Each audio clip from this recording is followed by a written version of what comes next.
He's an odd bird. How can you not be obsessed about death? He was being treated for mental illness. The man is much more interesting than the myth. Hemingway, now streaming only on PBS. Programs on MPT are made possible by our members and the following. 71 acres in downtown Baltimore devoted to learning, discovery, care, and service. We train the professionals who secure the health, well-being, and just treatment of Maryland citizens. We create the knowledge that cures disease and strengthens communities across the state and around the world. UMB makes the world more just, more enlightened, healthier, and more humane. We are UMB. We at Sage Policy Group recognize that this is a challenging period for households and businesses. But Marylanders are intelligent, strong, inventive, and entrepreneurial. Eventually, this economy will bounce back stronger than ever. What's your next move? Extend beyond your current position or make inroads into a new field through UMBC's professional master's programs and certificates in cybersecurity, data science, biotechnology, and more. Claim your future at UMBC. State Circle is made by MPT to serve all of our diverse communities and is made possible by the generous support of our members. Thank you. Lawmakers decide on police reforms. The standard that we currently have across the United States is just not working. I think the intent here is to solve problems. It's actually creating problems for the smaller forces. The vaccination campaign ramping up. We're getting to the point where most people who are going to want to be able to get vaccinated will be able to. And school doors opening slowly. As long as health and safety is at the forefront and we're looking at all the complexities, we have to get it right and trust those jurisdictions. Connecting Marylanders to their government. This is State Circle. Good evening. Welcome to State Circle for the final full week of the General Assembly session. This week, the House and Senate resolved their differences on the session's top issue, cracking down on police misconduct. State Circle's Charles Robinson reports. I think the intent here is to solve problems. It's actually creating problems for the smaller forces. I'll be a red vote, and I hope everybody in the body appreciates those concerns because they are very real. Honestly, the standard that we currently have across the United States is just not working. The buildup played out like high drama in the last week of the session. There were a series of police reform efforts in both chambers. The question was how to reconcile the differences. By late Monday, a compromise was struck to bring the measures to the floor. Speaker Adrian Jones's bill would remain intact with tweaks to language and structure. It includes repealing the Law Enforcement Officers' Bill of Rights, Anton's Law, which allows for access to police disciplinary records. Additionally, community input to trial boards for disciplinary hearings and a statewide standard for use of force. HB 670 is on third reading and final passage. Clerk will take the call. Madam Speaker. There being 97 votes in the affirmative, House Bill 670, having received constitutional majority, is declared passed. This was one of the most watched pieces of legislation this session, and for advocates, it was a big win. I think a lot of people were talking about the Law Enforcement Officer Bill of Rights repeal. And while I think it's a net positive in terms of the LEOBR repeal, unfortunately what replaced it didn't go far enough in the area of community oversight. We got a really strong use of force standard that raises the standard from the constitutional floor to a standard that's more appropriate to address and change the behavior of bad cops. And they basically, put some poison pills in each of the bills, combined them all together with some of the worst possible stuff, along with some positive reforms. And we're just going to have to take a careful look at each one. Police reform has dominated the 2021 session. Implementation of the final package will be closely watched. I'm Charles Robinson for State Circle. Tracking other issues still pending with days to go in the legislative session, the House and Senate have both voted for sports betting, but with differences over who will get the licenses. They have until midnight Monday to agree. The state is expected to earn more than $20 million a year from the gambling expansion. And the governor has vetoed a bill to prevent juvenile defendants from being sentenced to life without parole. In his veto letter, Governor Hogan said he believes in second chances, but the most serious crimes, he says, should allow for the most serious consequences. The bill passed with enough votes to override a veto. A new milestone in the COVID vaccination campaign. More than 80,000 doses were given in a single day this week, as eligibility has expanded to everyone age 16 and older. Sue Copen has the latest. At M&T Bank Stadium, dozens of area clergy and faith-based community leaders turned out to get their COVID-19 vaccination and lend their voice to encourage others to do the same. I just wanted to be an example to my church of getting the vaccine and doing what I can to help the herd immunity that we're told is so important to see this pandemic come to an end. I must show the way, and I must also tell the people that it is safe, and as a leader I have to lead. It was also a chance to say thanks. Your willingness to talk about the pandemic's impact, advocate on behalf of our communities, and open doors to become vaccination sites has made a difference in overcoming mistrust and information and spreading hope that this pandemic will be over very soon. And the work of those religious leaders is far from over. Governor Hogan on Monday announced a limited rollout of Phase 3 this week, which becomes wide open this coming Monday. All providers in the state will be required to allow vaccines for all Marylanders 16 years of age and older. Wide open, but with a word of caution. I want to stress that even though we're opening up eligibility for everyone, that does not mean everyone will be able to immediately get an appointment.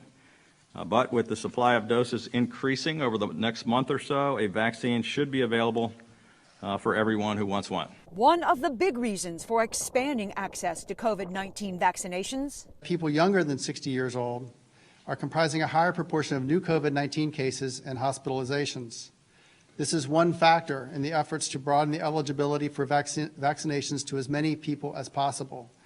Every vaccinated person is a success. I think it's good that we're getting to the point where most people who are going to want to be able to get vaccinated will be able to, provided there's enough supply. Ed Singer is Carroll County's health officer and president of the Maryland Association of County Health Officers. Now we've got a large percentage of people who are under that age of 65 that haven't been vaccinated. And the more quickly we can get those people vaccinated and start reducing the number of cases in those age group, the more quickly we can get back to normal. For now, 16 and 17-year-olds will be limited to locations offering the Pfizer vaccine, the only one currently approved for that age group. Anyone in Phase 1 or 2 will continue to have top priority with getting the vaccine. I'm Sue Copen for State Circle. The number of Marylanders hospitalized with the coronavirus jumped again this week.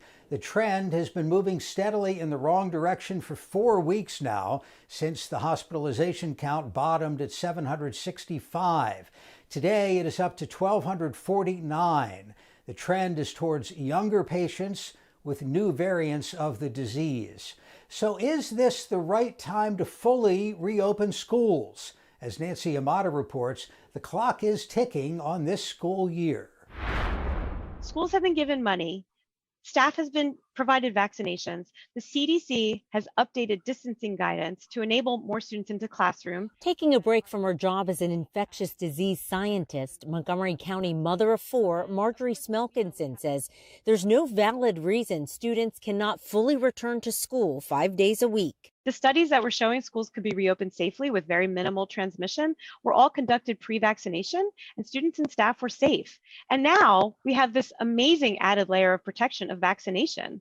And the schools are still largely closed. She's among the parents in a Facebook group called Together Again MCPS. They're downright frustrated that many students are just now returning to school for the first time in over a year. There's a lot of finger pointing about who ultimately has responsibility, and there's a true lack of leadership. Dr. Jennifer Reisman is a parent and pediatric neuropsychologist. It is a tragedy. We are seeing children and families that are experiencing significant mental health crisis.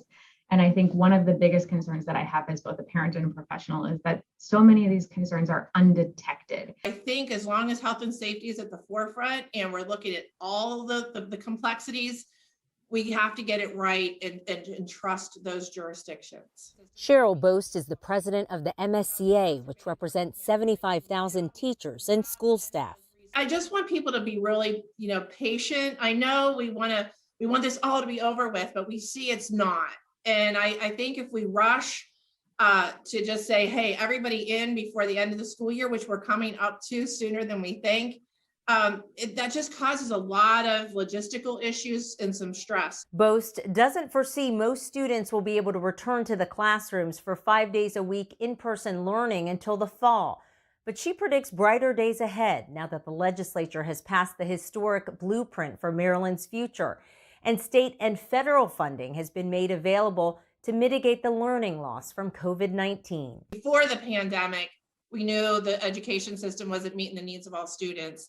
That was exacerbated during the pandemic. And now we have many of those resources to do what's right and transform our schools. And so implementation will be key. But some parents say the teachers union shoulders much of the blame for the emotional and educational toll the pandemic has had on their kids. Schools are closed because of unscientific policies based on these union demands, and it's falling on our children. And where are the priorities? Are the priorities truly with our children and getting them back into the classroom, or is it the comfort of disrupting an educator's routine? I'm Nancy Amata for State Circle. Our newsmaker this week is Maryland's Budget Secretary David Brinkley. Mr. Secretary, thank you for joining us. It's great to be back, Jeff. It's great to be back. Good to have you back. You know, the budget bill, of course, is the only piece of legislation that has to be passed by the General Assembly every year. Some years it's very difficult, and that's maybe what a lot of people would have expected with a pandemic and recession and all the shutdowns, but that's not what happened. No, it's not what happened. And I have to tell you that it was a very challenging year. We have to look at where we were when this thing finally hit upon our shores. And some of the early actions that were taken, the legislature had to hurry up and get out of town. And it really was something unique for everybody to see. Remember, they have but one constitutional duty, and that is to pass a budget. Everything else is great, certainly helps our lifestyles, but that's their only obligation when they come to town, and they had to hurry up last year to do that. The governor and the Board of Public Works took some early actions because remember also, our predictions were that we would be about $4 billion short, and in generally a $20 billion budget, that is significant. We really didn't know what was coming down the pike, and so we took some very early action to try to preserve some of the assets. But the governor also was very aggressive in moving forward on listening to the healthcare community. Let's get we'll talk about. Yeah. I was going to bring up the federal money, which we can get to in a second. But yeah. What happened to state revenues over the course of the recession? Was it what you expected? No, not at all. We were expecting a calamity when we came down that road. And so we tried to gear up for a lot of the challenges that we were told would happen. And I'll point out that Maryland was not the only jurisdiction that had those challenges of anticipating a tremendous, clawback. All states were wrong in their metrics, but a lot of it goes to the fact that while people were home, the federal government injected an awful lot of money into the economies. In unemployment insurance, that really went a long way. A lot of businesses did everything they could to try to keep people on payroll. Some benefits were rolled out to try to keep that to happen. So money was still flowing. And so we kept being pleasantly surprised. Keep in mind that unemployment benefits are also taxable, and not all of the income that people had received before, while it should be reported, not always is reported. Tips and things like that don't always go. So we saw a tremendous increase on withholding side. We couldn't understand it. And then remember the other thing, people stuck at home, what did they do? They bought things. Sales tax shot through the roof. But the comptroller also had an interesting fact that the top 65 tax collectors had an increase of about 35% in their tax collections. The bottom 65,000, who are our restaurants, our mom and pop stores, our Main Street operations, their sales tax collections dipped by 25%. That just goes to show you how many people bought on Google, Amazon, or not Google, but Amazon, Walmart, and all those other big retailers. The latest federal stimulus effort, in addition to extending unemployment benefits, sends money directly to state treasuries. Maryland getting around $4 billion, and where is that going to go? That's right. About 3.9 billion came to the state itself. And then some of the jurisdictions, the local jurisdictions in Maryland, received an additional $2.3 billion. So there's all sorts of revenue coming in. But part of what we're trying to do is shore up an awful lot of things that we noticed were deficient in this. Broadband, an awful lot of money is going to go to broadband. $2 billion is going to K-12 education, not just to deal with how do we educate students, because we certainly have some challenges there, and deal with safe environments, but how do we deal with the long-term catch-up that has to be done because these kids were out of school for so long, and that truly was very, very detrimental. So we don't even have the answers on that. We know that we have some resources that we can do that. Childcare, $500 million to go to childcare, and that's something that we're finding that if people are to, in some way, shape, or form, get back to going to work, be able to place their children in some safe environments also where they can learn. And so we have all these different venues that we know the federal government has given us tentatively the okay, but they have not told us how to get there. And Jeff, I want to take one thing out to just highlight to the legislature. We really appreciate the opportunity to work with them from the executive branch's perspective. We submitted the budget knowing that there was going to be some federal monies coming, but not knowing how much and how it was going to have any type of strings attached to it. They were very cooperative and open in some of the concerns that they had, and therefore we were able to work across the aisle, across both branches of the government, to try to come to some resolution on some of these things, and also be able to communicate back and forth. A lot of accolades go out to them. The state budget's an enormous document. I mean, it's like, if anybody remembers phone books, it's multiple phone books with lots of line items. But when you say you're dating yourself there. Exactly. My kids would not understand the reference. But when there's going to be $500 million for childcare, $300 million for broadband, is it spelled out in the supplemental budget in as great a detail as you would normally have in a regular budget, exactly where the money's going? And if not, who's going to decide? Yeah, we have it generally spelled out as to where it's going and for what purposes. We're trying to mirror what the federal government says, but we still don't have direction from them. Therefore, we know that we have these pools of money. Now, unlike the first tranche of money that came from Washington, we do have a longer period of time to utilize this, but we do expect the vast majority of that will be used in the first year and a half or thereabouts. Our deadline on that is December 31st of 2024. But remember also, we want to make sure that we have the resources to continue the testing that has to go on as we fight this virus. And keep in mind, the virus is the enemy, not each other, and not the political system we have there. So as we continue to test for it, ensure that our vaccine facilities are able to operate and have the supplies and materials that they need to operate. And that's exactly where we're moving forward with this, to get ahead of the curve.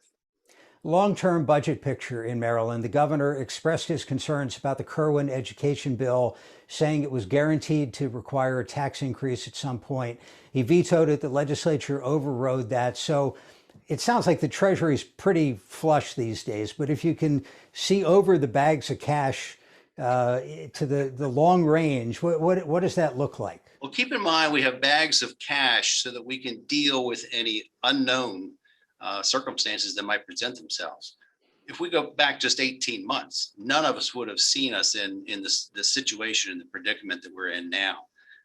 Therefore, the early actions by the governor and the BPW allowed, let's just say, the flexibility to have the resources to direct them where we needed to direct them.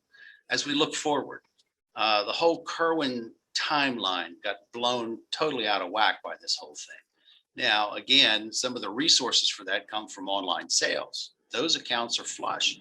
And I think as everyone's looking at the numbers, they should have sufficient resources to get to 25 or maybe 26. But we've internally here at DBM have done our own calculations going forward. And the shortfall at this point in time on the state's side alone, and I think it's out to 2032 or thereabouts, is about $10 billion cumulatively. There are an awful lot of decisions that are going to have to be made later on. And that's only the state's portion of it, ignores the local government portion of it. David Brinkley, the Secretary of the State Department of Budget and Management. Sir, we appreciate the time. Thank you. Thank you, and stay safe. For the Political Roundtable this week, our Charles Robinson is joined by Bryn Stoll of the Baltimore Sun. Thank you both for being here. Bryn, you wrote a piece this morning for the Sun breaking down the details of what is in the police reform legislation. What stands out for you as the biggest changes? I think the real highlights in this are, first off, they are repealing the Maryland Law Enforcement Officers Bill of Rights, sort of a much talked about 1974 law that most relevantly probably lays out how a disciplinary process for any officer accused of either a minor departmental infraction or serious misconduct has to be disciplined. And that's going to be replaced by a totally new process that is going to have a lot more civilian influence in decision making and in whether officers are found to have committed misconduct and how and what their punishment would be. That's a really big deal, I think. And also, it's going to lay out new statewide, a single standard, which is a new standard of what constitutes proper use of force. It shifts away from the standard set up by the Supreme Court, and instead it's going to be force will have to be proportional and necessary is the language they use. And there's a new criminal penalty for using excessive force if it results in serious injury or death, which carries a 10-year prison sentence. That's a big deal. And I think the other real big highlight here, although there's a lot of stuff in it, is that police disciplinary records and complaints against individual officers, which for a long time have been considered confidential personnel records. Those are now, you can, as of October 1, assuming the governor either doesn't veto it or the veto gets overridden, as of October 1, you will be able to file a Maryland Public Information Act request and get copies of disciplinary records against officers. Charles, you've covered this during the course of the session. You've reported along the way that activists on this issue were unhappy with the bill as it stood at various points. You talk about their influence on the process and how they stand on this finished product. Part of what I think was a catalyst, if you will, was the death of George Floyd. And I know during this whole process of trying to get to a piece of legislation, we heard the name George Floyd many times on both sides, from advocates as well as people who were against this idea. The thing that the advocates that I talked to were concerned about is they didn't get everything that they wanted. But isn't that typical of most legislation? And then the last part of that is that they were concerned that the influence, if you will, of the FOP and how people perceive the police in this environment. Let me just tell you, you talk to any policeman, policewoman, and they will tell you it is not a good time to be a policeman. And they walk down this path a lot of times. And when you see crowds and things of that nature, they walk a very fine line. Now, to the gamesmanship part of this, legislative leaders had hoped to pass these bills a week ago, which would have started the 6-day clock for the governor to decide to veto. They missed that deadline. So the governor, I believe, has 30 days, has indicated some displeasure. Has he been more specific about what he doesn't like and whether he's going to veto and when he would do it? he hasn't really been all that much more specific. He's on a number of occasions, he's criticized some proposals that aren't in this package. He's said, I don't like the idea of defunding the police, and school resource officers need to stay in schools. Both of those were things that some activists have demanded, but nothing in any of these bills does those things. Now that said, he's a Republican, and there was pretty close, there's a lot of vehement Republican opposition to these bills. The majority of Republicans in both chambers voted against them. And I am expecting that he'll veto, it's a multiple bill package, but he'll veto at least a couple things in there, I think, although he hasn't said what that will be. And then he has the decision of, does he do it this weekend, allowing the legislature to overturn it on the last day of the session? Lawmakers are hinting they may try to extend the session, which I've never seen except in cases where the budget hasn't been done.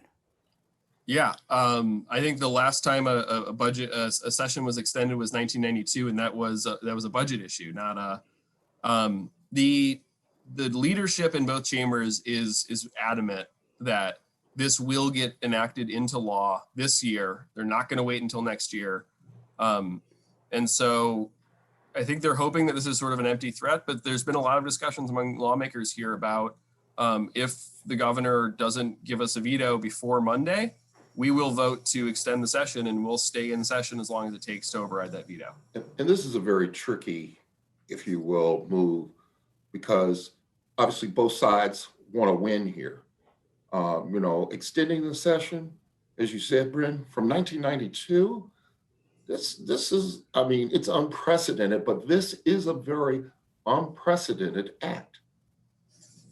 Governors of both parties have always seemed to enjoy the day that the legislature leaves town, so maybe wouldn't want to extend that. The other thing I wanted to know, just in the minute we have, is the lobbying power of police unions, other public employee unions that represent some police officers. In the past, there's been an effort almost every year to repeal the Law Enforcement Officers' Bill of Rights, and it has always failed, except maybe in immaterial ways. And you indicated, this year it's about George Floyd, and things have changed. They have changed, and and if you don't read the tea leaves, you'll be left behind, because it's not going to just start in Maryland. It's going to continue, and it'll have a domino effect. Our thanks to Charles and Bryn, and thank you for watching State Circle. Have a good night.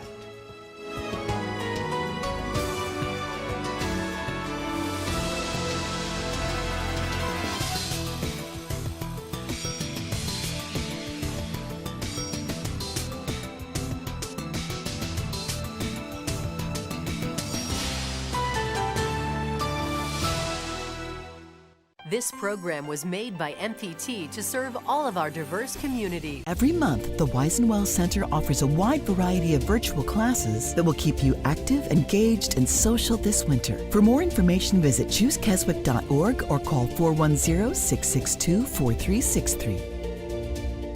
What's your next move? Extend beyond your current position or make inroads into a new field through UMBC's professional master's programs and certificates in public policy, organizational psychology, entrepreneurship, and more. Claim your future at UMBC.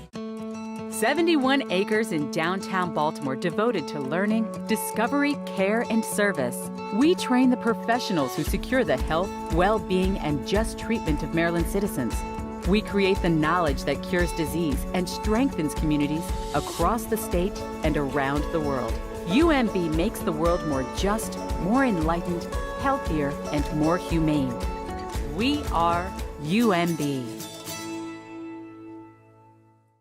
Next time on Midsummer Murders. You know how art imitates life? This is art imitating death. A creator of a sculpture park is murdered. Where he was deliberately positioned like this. Barnaby suspects the artist. You can't lock me up for arguing with someone. Let's hope we don't find something we can lock you up for. But everyone in the village seems to be hiding something. See what other surprises there are. Midsummer